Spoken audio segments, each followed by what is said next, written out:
Hello everyone and welcome to another video. On today's video, we're making Yaprak, which is an Albanian Balkan recipe. To make this recipe, we are going to use these ingredients. Grape leaves, parsley, mint,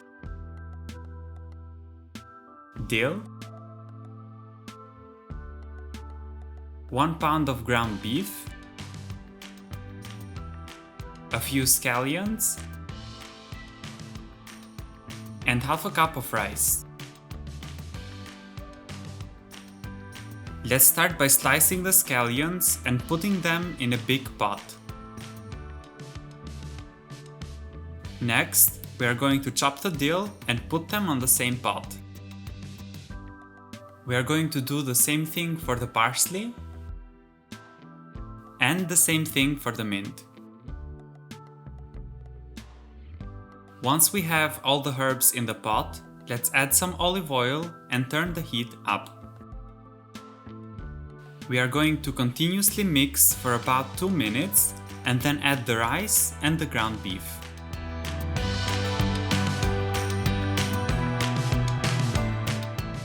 Once we have added the rice and the ground beef, add some salt and mix it until everything is combined together. We are going to let the mixture cook until there is no water at the bottom of the pot. Once the mixture is ready, we are going to start wrapping it with the grape leaves. The grape leaves that I'm using have been already preserved and stored in brine, but if you are using fresh grape leaves, make sure to boil them for at least 10 minutes before using them. Place the filling in the middle of the grape leaf and then wrap the sides around. Once the sides are in, then roll it upwards.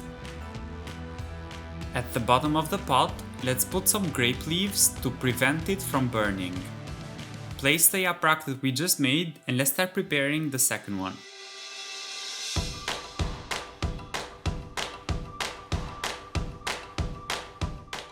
Once we have finished all of them, the pot should look like this. Let's add some salt, cover it with a small lid or a plate, and then we're going to boil this on very low heat for about 50 to 60 minutes. And that's how you make yaprak. I'm going to top it off with some more mint, lemon, and some black pepper. I hope you really liked this recipe. Thank you so much for watching, don't forget to subscribe, and I'll see you on the next video.